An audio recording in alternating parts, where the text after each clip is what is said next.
شخصیت ہمارے دلوں کی دھڑکن حضرت علامہ پیرزادہ محمد رضا ثاقب صاحب دامت برکاتہ العالیہ بلا تاخیر اپنے ورولہ کے اس کتاب سے ہمیں نوازا۔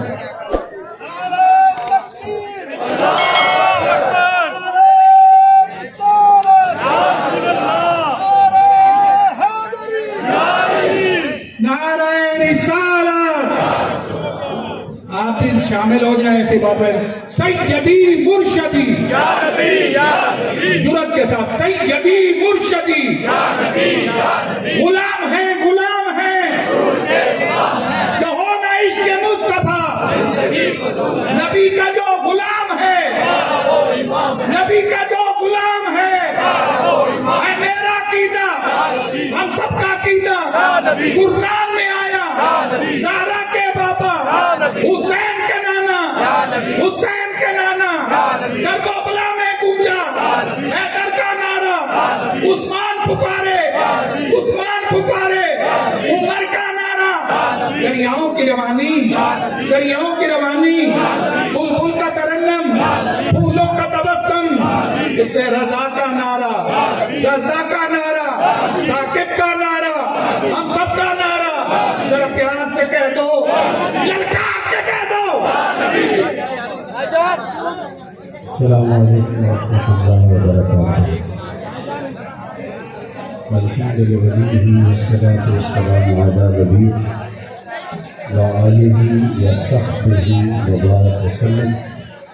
قال اللہ تعالی وتبارک فی القرآن المجید والفرقان الحمید فی شان حبیبہ مخبرا وآمرا ان اللہ وملائکتہ یصلون علی النبی یا ایھا الذین آمنوا صلوا علیہ وسلموا تسلیما۔ اللہم صل علی سیدنا و مولانا محمد موجب الجود والکرم صلاۃ و سلام علیک یا سیدی یا رسول اللہ وعلی آلک و اصحابک یا حبیب اللہ۔ تمام حمد و ثنا، تعریف و توصیف اللہ جل مجدہ کریم کی ذات و برکات کے لیے، جو خالق کائنات بھی ہے اور مالک شش جہات بھی۔ اللہ جل وعلا کی حمد و ثنا کے بعد رسول رحمت، شفیع معظم، نبی محتشم، حضور ختم المرتبہ، اللہ کے پیارے، امت کے سہارے، رب کے محبوب، دانائے غیوب، مالک ارباب امم، فخر عرب و عجم، والی کون و مکان، سیاہ لا مکان، سید انس و جان، سرور لالا رخاں، نیر تاباں، سرنشین مہوشاں، ماہ خوباں، شہنشاہ حسین، تتمہ دوراں، سرخیل زہرہ جمالاں، جلوہ صبح ازل، نور ذات لم یزل، باعث تکوین عالم، فخر آدم و بنی آدم، نیر بطحا، رازدار و اوہا، شاہد و طغا، صاحب علم نشر، معصوم آمین احمد مجتبیٰ، حضرت محمد مصطفیٰ صلی اللہ علیہ وآلہ وسلم کی حضور ناز میں اپنی عقیدتوں، ارادتوں اور محبتوں کا خراج پیش کرنے کے بعد، عالی مرتبہ محتشم سامعین، حاضرین و حاضرات، ذی وقار علماء کرام، مشائخ اعظام، عمائدین شہر، السلام علیکم ورحمۃ اللہ وبرکاتہ۔ عالی مرتبہ حضرت قبلہ جمالی صاحب زیدہ مجدہ کا حکم نامہ تھا۔ اللہ کا شکر ہے کہ آج آپ کے درمیان موجود ہوں اور جو وعدہ تھا اس کی تکمیل ہو رہی ہے، اور مجھے آج ہی یہ علم ہوا کہ یہ شہر ہمارے دیرینہ انجمن طلبہ اسلام کے سابقہ صدر عالی مرتبہ جناب احمد عبدالرزاق ساجد صاحب کا شہر ہے، تو بہت ساری پرانی یادیں بھی تازہ ہو رہی ہیں۔ جس شوق و ولولہ کے ساتھ، جس محبت کے ساتھ، جس پیار کے ساتھ آپ لوگوں نے آج کے اس اجتماع کا انعقاد کیا، یہ وقت کا تقاضا بھی تھا اور حضور علیہ السلام کے ساتھ اپنی وفاؤں کا اظہار بھی۔ کائنات کا ایک ایک گوشہ حضور کے ذکر سے مہک رہا ہے۔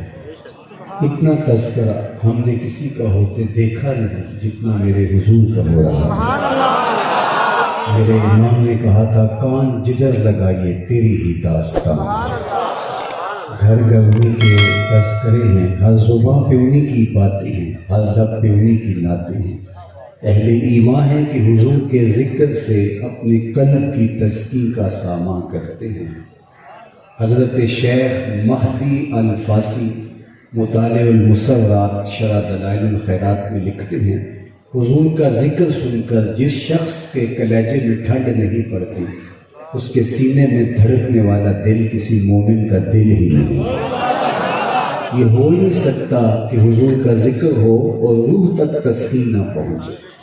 میرے شہر کے ایک پنجابی شاعر ڈاکٹر اسحاق نے کہا تھا، تینو سینے دی میں ٹھنڈ آکھاں، تینو سینے دی میں ٹھنڈ آکھاں، شہد گلاب تے کھنڈ آکھاں، تینو نبیاں دا میں لاڑا آکھاں، تیرے ہجر دے وچ میں ہاڑا آکھاں۔ پروفیسر انور مسعود صاحب ہیں تو مزاحیہ شاعر، لیکن جب نعت لکھنے پہ آئے تو قلم توڑ دیا۔ ان کا نام لبوں پر آئے، میٹھا میٹھا منہ ہو جائے، ان کے بول بہاروں جیسے اور اصحاب ستاروں جیسے، ان سا پیارا اور نہ کوئی، ان سے بچھڑ کے لکڑی ہوئی، جب وہ سیر کو جایا کرتے سر پہ بادل سایا کرتے۔ عقیدتوں کا ہجوم ہے، محبتوں کا عجیب ایک نظارہ ہے جو دیکھنے کو مل رہا ہے۔ یہ سب حضور کے پیار کے رنگ ہیں۔ صدیاں قبل حضور اس دنیا میں جلوہ گر ہوئے تھے، لیکن ماحول کی شگفتگیاں بتاتی ہیں جیسے کوئی کل ہی گزر کے گیا۔ زمین سے آسماں تک، آسماں سے لامکاں تک ہے، کہاں کھولے تھے گیسو یار نے، خوشبو کہاں تک ہے۔ اہل محبت کے عجیب ہی عقیدتوں کے رنگ ہیں، گلی گلی حضور کے نام کا چراغ، ہر زبان پہ حضور کی نعتیں۔ پوچھنے والے یہ بھی پوچھتے ہیں یہ کہاں لکھا ہے، لکھنے والوں نے کوئی کمی نہیں چھوڑی، اور اگر قرآن و حدیث سے دلائل ڈھونڈنے نکلے تو یہ بھی ایک الگ کائنات ہے۔ لیکن میں یہ بات کہا کرتا ہوں، کیا حضور کے ذکر کے لیے بھی کسی دلیل کی ضرورت ہے؟ کبھی ایسا ہوا ہے کہ پھولوں کا تذکرہ چھڑا ہو اور بلبل کہے کہاں لکھا ہے؟ بات شمع کی ہو رہی ہے اور پروانہ دلیلیں ڈھونڈ رہا، اور یہ بھی ممکن نہیں کہ بات سرکار مدینہ کی ہو رہی ہو اور امتی کو دلیل چاہیے۔ اس سے بڑھ کر اور کیا ہو سکتا ہے کہ کوئی محبوب کا ذکر چھیڑ دے؟ محب کے لیے اس سے بڑا اور کیا سرمایہ ہو؟ آیت ذکر دعمان لنا فإن ذکرہ هو المسک ما کررتہ یتذوع۔ امام شافعی بولے میرے ممدوح کی باتیں چھوڑو، میرے محبوب کا ذکر کرو، ان کا تذکرہ ایسی کستوری ہے، تم جو سے چھیڑتے جاؤ گے خوشبو پھیلتی چلی جائے گی۔ مطرب سے کہو کہ چھیڑے ذرا اس جان تمنا کا قصہ، مطرب سے کہو کہ چھیڑے ذرا اس جان تمنا کا قصہ، فرقت کے بھیانک لمحوں میں کچھ دل کو سہارا ہو جائے۔ تو اہل ایمان کے ذکر سے قرار پاتے ہیں، تسکین پاتے ہیں۔ میں نے 12 ربیع الاول کی دوپہر کو کہا تھا کہ آج جس طرح کائنات کا ایک ایک گوشہ حضور کے ذکر کی خوشبو سے مہک رہا ہے اور حضور کے ذکر کے انوار پھیلے ہیں، فرانس کے وہ گماشتے جنہوں نے الٹی ٹیڑھی لکیریں کھینچ کر کے انہیں پیغمبر حسن و جمال کے خاکے قرار دے کر کے امت مسلمہ کے دل زخمی کیے، اور انہوں نے یہ سمجھا شاید ان کے سینے سے حضور کا پیار کھرچ ڈالیں گے۔ وہ ذرا اپنے سیٹلائٹ کے نظام سے دیکھیں تو صحیح، کائنات کا ایک ایک گوشہ حضور کے ذکر سے منور ہے۔ گلی گلی حضور کا نام اور حضور کے ترانے گونج رہے ہیں، اور رہے گا یوں ہی ان کا چرچا رہے گا، بڑے خاک ہو جائیں جل جانے والے، کائنات کا ایک ایک گوشہ ان کے ذکر سے منور رہے گا، ان کے نام کے پھریرے لہراتے رہیں گے۔ باقی رہی بات خاکے کے، خاکوں کی، تو صاحب خاکے تو خاکیوں کے ہوتے ہیں، جو پیکر نور ہو اس کے خاکے کون تراشے؟ ان کا تو سایہ بھی نہیں تھا، تم خاکے کیسے تراشے؟ ہم اس لیے اس پر سیخ پا ہیں، دکھی ہیں، ہمارے کلیجے اس لیے زخمی ہیں کہ تم کون سی لکیریں تلاش کر کے ان کو منسوب میرے حضور سے کر رہے ہو۔ باقی جہاں تک بات خاکوں کی ہے تو حضور کی تو مثل ممکن ہی نہیں ہے۔ مثل او در عالم مقام متصور نیز، ممکن ہی نہیں ہے۔ رخ مصطفیٰ ہے وہ آئینہ کہ اب اس سا دوسرا آئینہ، نہ کسی کی بزم خیال میں، نہ دکان آئینہ ساز میں، تصور بھی نہیں کیا جا سکتا۔ حضور علیہ السلام کی خدمت میں صحابہ حاضر ہوئے، صحیح بخاری میں حضرت ابو ہریرہ سے مروی ہے، انہوں نے جب قریش کو سب کو شتم کرتے ہوئے دیکھا تو انہوں نے کہا حضور یہ مذمم کہہ کے گالیاں دے رہے ہیں اور خود سے باطن کا اظہار کر رہے ہیں۔ چونکہ ان کے وہ اہل زبان تھے، انہوں نے بیٹھ کر کے کہا یار عجیب لوگ ہو تم، محمد بھی کہتے ہو اور برا بھلا بھی کہتے ہو، ایک بات کرو۔ چونکہ محمد صلی اللہ علیہ وسلم کا معنی ہی یہی ہے جس کی بار بار تعریف کی جائے۔ الذی یحمد حمدا بعد حمد، مرتن بعد مرتن، کرتن بعد کرتن۔ محمد وہ ہوتا ہے جس کی بار بار تعریف کی جائے، لفظ ساتھ چھوڑ جائے تعریف ختم نہ ہو، قلم ٹوٹ جائیں تعریف ختم نہ ہو، روشنائی ختم ہو جائے تعریف ختم نہ ہو، کاغذ ختم ہو جائیں تعریف ختم نہ ہو، عمریں بیت جائیں تعریف ختم نہ ہو، تیرے اوصاف کا ایک باب بھی پورا نہ ہوا، زندگیاں ختم ہوئی اور قلم ٹوٹ گئے، تعریف کی اپنی تعریف ختم ہو جائے، محمد وہ ہوتا ہے جس کی تعریف ختم نہ ہو۔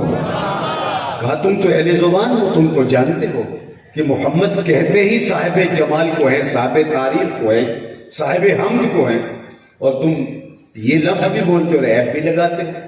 کوئی کہے کہ شہد میٹھا نہیں ہوتا، کوئی کہے گلاب خوبصورت نہیں ہوتا، چاند روشن نہیں ہوتا، تو عجیب بات ہے۔ یا تو محمد کہنا چھوڑ دو یا عیب لگانا چھوڑ دو، ایک بات کرو۔ تو انہوں نے کہا ٹھیک ہے ہم آج کے بعد محمد نہیں کہتے، آج کے بعد ہم مزمم کہہ لیا کریں گے، اور اپنے طور پہ انہوں نے نام مزمم رکھ لیا اور مزمم کہہ کے اپنے خود سے باطن کا اظہار کر دیا۔ تو حضور کی خدمت میں جب صحابی نے اپنی بے چینی کا اظہار کیا تو حضور نے فرمایا تم نے دیکھا نہیں اللہ نے قریش کے منہ کو کیسے پھیر دیا، یشتمون مزمما ویلعنون مزمما وانا محمد، فرمایا وہ کسی مزمم کو گالیاں دے رہے ہیں، میرے رب نے مجھے محمد بنایا۔ پتہ نہیں وہ کس کے خاکے تراش رہے ہیں، میرے مصطفیٰ کا تو سایہ بھی نہیں تھا۔ چاند کی طرف منہ کر کے تھوکنے سے اس کی نوری کرنوں کو میلا نہیں کیا جا سکتا، تھوکنے والے کا اپنا منہ گندا ہوگا۔ حرا کا چاند کل بھی روشن تھا، مدینے کا چاند آج بھی روشن ہے، اور رہے گا یوں ہی ان کا چرچا رہے گا، پڑے خاک ہو جائیں جل جانے والے، ان کی عظمتوں کے ترانے زمانہ گاتا رہے گا۔ ابو ہریرہ بولے رضی اللہ تعالیٰ کو قل قمر لیلۃ البدر لم ارى قبلہ ولا بعدہ مثلہ، کیا پوچھتے ہو 14ویں رات کا چمکتا ہوا چاند تھے میرے حضور۔ پھر کہا نہیں حضور جیسا نہ پہلے دیکھا نہ بعد میں دیکھا۔ حسان بن ثابت پاس ہی کھڑے تھے، بولے دیکھتے کیسے، کسی ماں نے جنم دیا ہوتا تو دیکھتے۔ خدا نے وہ سچائی پن چھڑیا جدے وچ محمد نو ڈالیا سی، حسینہ جمیلہ دا منہ موڑ دیتا، محمد بنا کے قلم توڑ دیتا۔ ان کی مثل ممکن ہی نہیں ہے، وہ پیکر تراشا، وہ جمال دیا، وہ حسن دیا۔ کل قمر لیلۃ البدر لم ارى قبلہ ولا بعدہ مثلہ۔ اور میں تمہیں پیار کی ایک کہانی سناؤں، حسن محمد کا قصیدہ پڑھو۔ آج اگر وہ اپنے خود سے باطن کا اظہار کر رہے ہیں تو میاں چنو کے اس کھلے میدان کے اندر ہزاروں لوگ جمع ہو کر کے حسن محمد کے قصیدے پڑھ رہے ہیں، حضور کے نام کے ترانے پڑھ رہے ہیں۔ ایک دن حضور سیر کرتے کرتے مدینہ المنورہ سے باہر کسی وادی میں تشریف لے گئے، کھلی چراگاہ تھی، وہاں اونٹ چر رہے تھے، ایک سرخ رنگ کا اونٹ حضور کو پسند آ گیا، اس کے بخت کے حضور کو پسند آ گیا۔ آقا کریم نے دیکھا کہ وہاں کچھ لوگ رکے ہیں تو ان کو کہا کہ یہ اونٹ بیچتے ہو؟ انہوں نے بیچنا تھا یا نہیں؟ حضور نے پوچھا تو جی بیچتے ہو۔ میرے شیخ نے کہا میں دل بیچا، میں جگر بیچا، جے پیارا محمد آ جاوے، نہیں میں اپنا سارا گھر بیچا جے پیارا محمد آ جاوے۔ جی بیچتے ہیں، کتنے کا بیچتے ہو؟ اتنے کا سودا طے ہو گیا۔ فرمایا میں تاجرانہ گھر سے تو نہیں آیا تھا کہ قیمت ساتھ لے کے آیا ہوتا، مجھے تم اونٹ دے دو اور میں اپنے شہر جا کے اس کی قیمت بھیج دیتا ہوں۔ انہوں نے کہا میں منظور ہوں۔ حضور نے اونٹ پکڑا اور سوئے مدینہ چل دیے۔ جب تک حضور دکھائی دیتے رہے وہ حضور کو دیکھتے رہے. جب آقا کریم نظروں سے اوجھل ہو گئے تو دل پہ ہاتھ رکھ کے کھڑے ہو گئے. تھوڑی دیر سکتے سے باہر آئے تو ایک دوسرے سے کہنے لگے یار جس کو تم نے اونٹ ادھار دیا ہے اسے جانتے ہو؟ انہوں نے کہا نہیں ہم تو نہیں جانتے. کسی کو نقد سودا آپ دیتے ہو تو اس کا پتہ پوچھنے کی ضرورت نہیں ہوتی, اور اگر ادھار کسی کو دیتے ہو یا اسے جانتے ہوتے ہو یا درمیان میں کوئی ضامن ہوتا ہے یا کوئی چیز گروی رکھتا ہے. تو کہا یار ایک شخص آیا قیمتی اونٹ لے گیا, تم نے ضامن بھی نہیں لیا, کوئی چیز بھی اس نے گروی نہیں رکھی, تم جانتے بھی نہیں ہو, یار کوئی پتہ ہی پوچھ لیتا. ایک بولا یار جب وہ باتیں کرتا تھا مجھ سے پھول جھڑتے تھے. اذا تکلم رؤیا کالنور یخرج من بین ثنایاہ. دوسرا بولا یار جب وہ مسکراتا تھا سامنے والے پہاڑوں پہ عکس پڑتا تھا. اذا ضحک یتلالو فی الجدر. تیسرا بولا یار میں تو اس کے زلفوں کے پیچ و خم میں کھو کے رہ گیا. چوتھے نے کہا یار میں تو اس کی آنکھوں میں ڈوب گیا. کیا خوب سجن دیاں اکھیاں نے, کیا خوب سجن دیاں اکھیاں نے, جویں پر کے سرائیاں رکھیاں نے. تو اجے میرا یار نہیں ڈٹھا جنوں ویکھ کے چند شرماوے. ادھی راتی دن چڑھ جاوے جو رخ تو نقاب اٹھاوے. تے جے او نکلے سیر کرن نوں سارا گلشن سیس نواوے.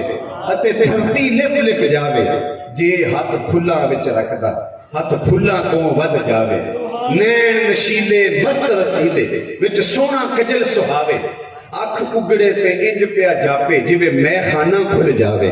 توبہ توبہ حسن سجن دا چال نہ چلی جاوے.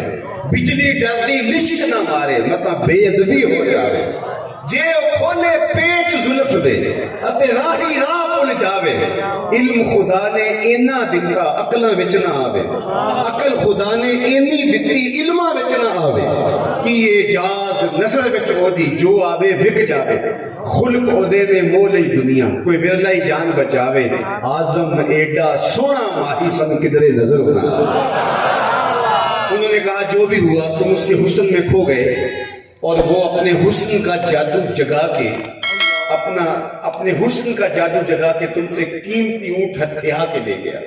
امام زرقانی نے لکھا کہ جب انہوں نے یہ کہا نا اونٹ ہتھیا کے لے گیا تو اب تک خاموش بیٹھی قافلے کے سردار کی بیوی نے خیمے کا پردہ سرکایا اور ان سے مخاطبت کرتے ہوئے کہا انا ضامنۃ لثمن جملکم لا یغدر بکم. خبردار اس کے خلاف کوئی بات کی, وہ قیمت نہ دینے آیا تو میں ضامنہ ہوں, مجھ سے قیمت لے لے. انہوں نے کہا اچھا تو اسے جانتی ہے؟ کہا واللہ میں بھی نہیں جانتی. تو کہا پھر ضمانت کاہے کی دے رہے؟ کہا جب تم سودا کر رہے تھے میں نے خیمے کی اوٹ سے اس کا چہرہ دیکھا تھا, اور جس کا چہرہ اتنا سونا ہو وہ جھوٹ بول ہی نہیں سکتا ہے. چند لمحے گزرے تھے کہ حضور کے غلام آ گئے اور پوچھا اہل قافلہ کون ہے جن سے ہمارے آقا نے اونٹ خریدا؟ انہوں نے کہا جی ہم لوگ ہیں. کہا یہ کھجوریں آپ کی ضیافت کے لیے حضور نے بھیجی اور یہ رہی آپ کی قیمت. انہوں نے کہا قیمت بعد میں لے گے, ہم تو خود بک گئے ہیں, ہمیں بتاؤ وہ پیارا رہتا کہاں ہے. امام زرقانی کہتے ہیں اس وفد کا جو سربراہ تھا اس کا نام طارق تھا, اس کو وفد طارق کے نام سے جانا جاتا ہے. یہ سارا وفد جا کے مدینے پہنچ کے حضور کے قدموں میں بیٹھ گیا. تیری تک کے ادامہ میں مرید ہو گئے.